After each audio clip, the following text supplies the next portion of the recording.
Please welcome ACTFL President L.J. Randolph, Jr.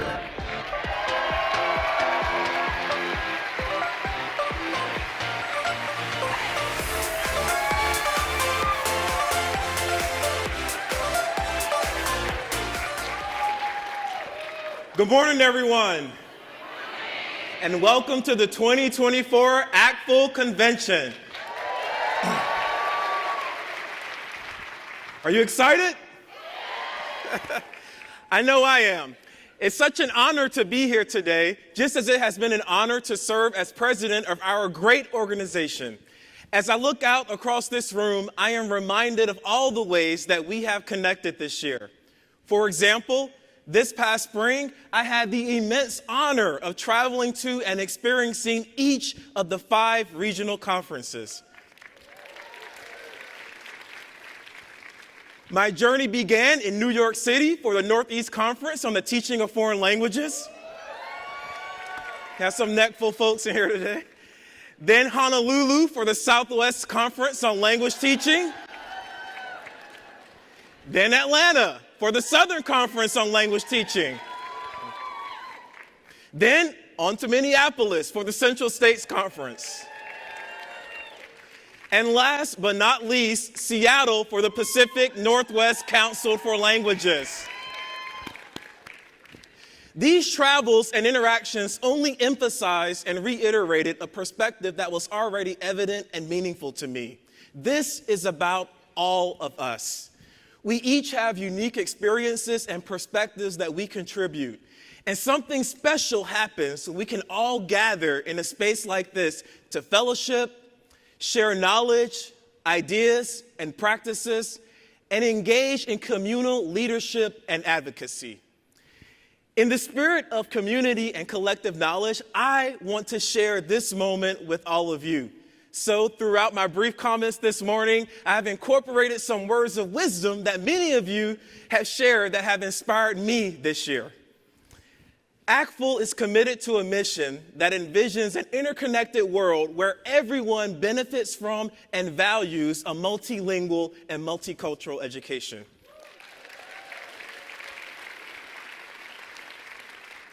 We all know that a language education is a fundamental discipline that provides students with important skills and perspectives that they need to thrive in their future studies and careers and compete in a global economy. But that is not the full picture. And thank goodness, right?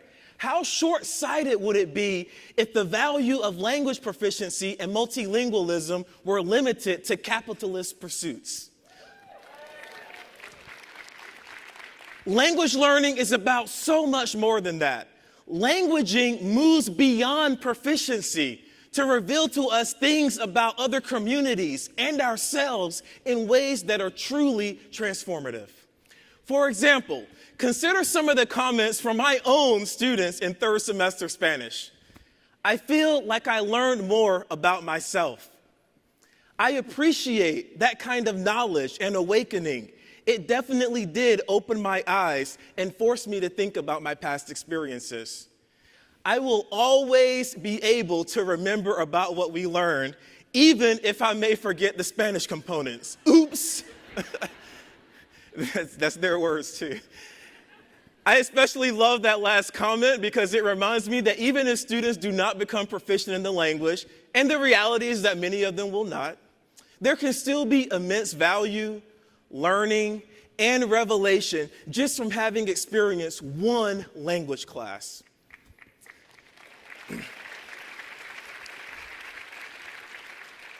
The language classroom is truly a space of revelation, but hey, don't just take my word for it. Let's take a look at what some of you have to say about the theme of language as revelation.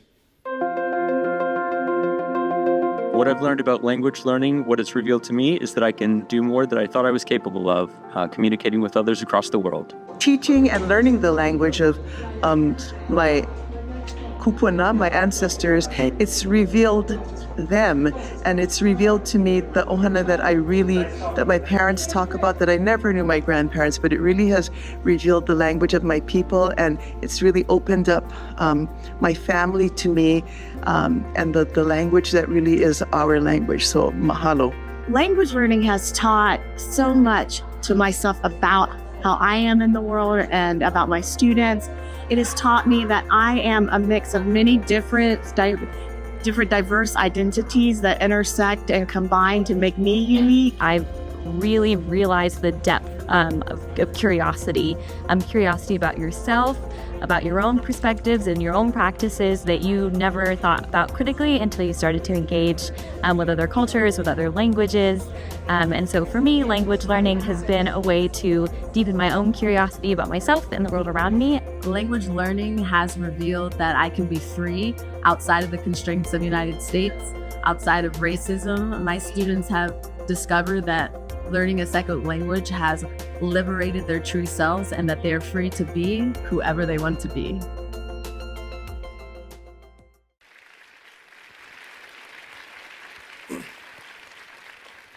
Now, in addition to being a space of revelation, language learning is also a space where we encounter joy. Oftentimes, it's that joy that motivates our students to continue studying the language, to build deeper connections across cultures and communities, and to link language to their personal and professional interests and goals in order to become lifelong language learners and advocates. For us educators, that joy can be the motivating force that sustains us and keeps us in the profession. Let's take a moment now to reflect on how some of you and your students experience joy in the language classroom. For me, language is rooted in identity and joy. One of the ways that we experience language and joy together in my profession, in the classroom, I just love being a part of helping students to realize that they can construct their own knowledge of the language through play, through getting to know each other, and through using the language as a problem-solving tool. The topic of liberation and joy in language learning is one that really resonates with me personally, because I found that in language learning. Pure joy for me and for them getting to learn about the world. The times that I get to learn with my students. So when my third graders come in and they have a great question that really spurs us in a different direction. It's so fun to see that students understand that they now have access to the world and to a deeper understanding of the world that they didn't have before. Language liberation, it's a joy. It opens worlds. My class and I go on journeys and experiences, and it is always a joy to learn new things. We're all learning, and to hear the experiences they bring, that learning this language just like a wildfire, it starts conversations. I learn things culturally. We all learn. Learning a language and teaching a language is a joy.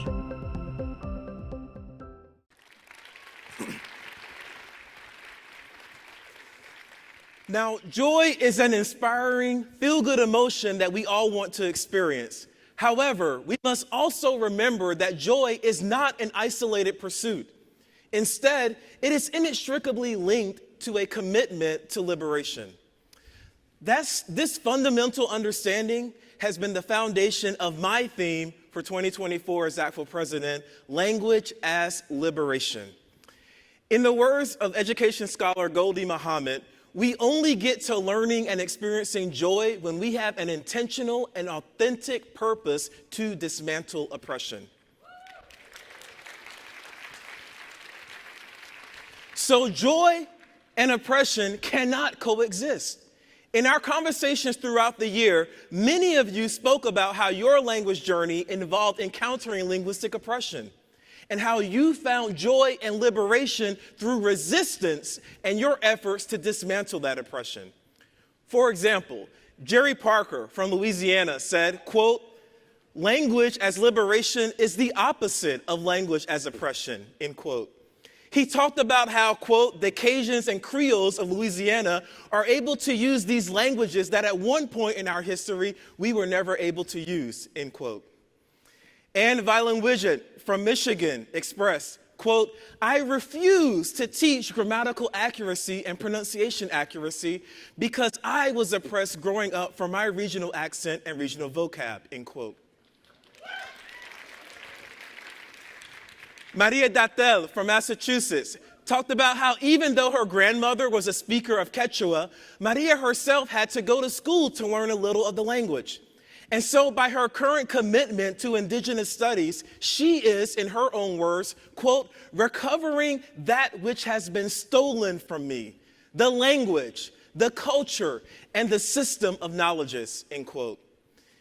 Finally, Kaylee Ikukahiko from Hawaii talked about the linguistic oppression of not having access to his language, not having access to who he is, and having been, quote, made to be dependent on other people's politics of knowledge, end quote. He sees languaging as a way of accessing ancestral knowledge to, quote, remember who we are, end quote.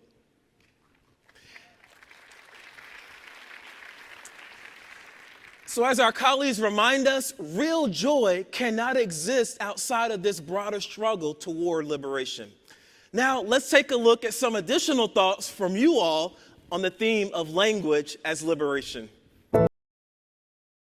I believe languages liberates us from a monolingual mindset to a whole new level of globally and linguistically rich community where we can interact with people we may not have been able to before.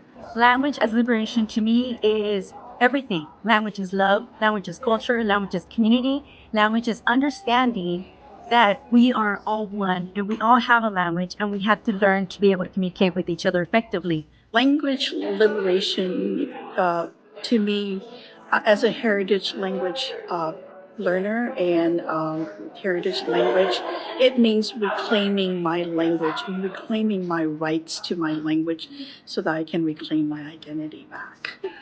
I really view like my teaching as a kind of open the windows and to a different world. Language as liberation comes to mind particularly for an event that occurred in 1989. I took a group of my students to Spain. They didn't believe that they had learned enough Spanish, but when they went out to go shopping, they found out that they understood it, they could speak it, they were proud of themselves, and they came back to the hotel and told me. Language as liberation is pretty much why I am where I am right now. Come from a monolingual English-speaking family, and it was through travel and through learning multiple languages that I realized how I could find my voice. I was a very shy kid. I was the only Black kid in most of my classes, felt like I never belonged, but it was through this communication with others I was able to sort of find who I am, and so I try to give that to all of my students. Language as liberation to me means that I learned to think, and my students learn to think through abundance rather than through scarcity. Language as liberation means reclaiming the rights to maintain your language because language is political. I think about language as giving meaning to a movement. And without the words, they cannot connect and bind people that are in thought and ideology, in the pursuit of justice, in the pursuit of liberation. It's the words, it's the naming what it is and how we can and when we can, what's next. I guess we get to say what that is.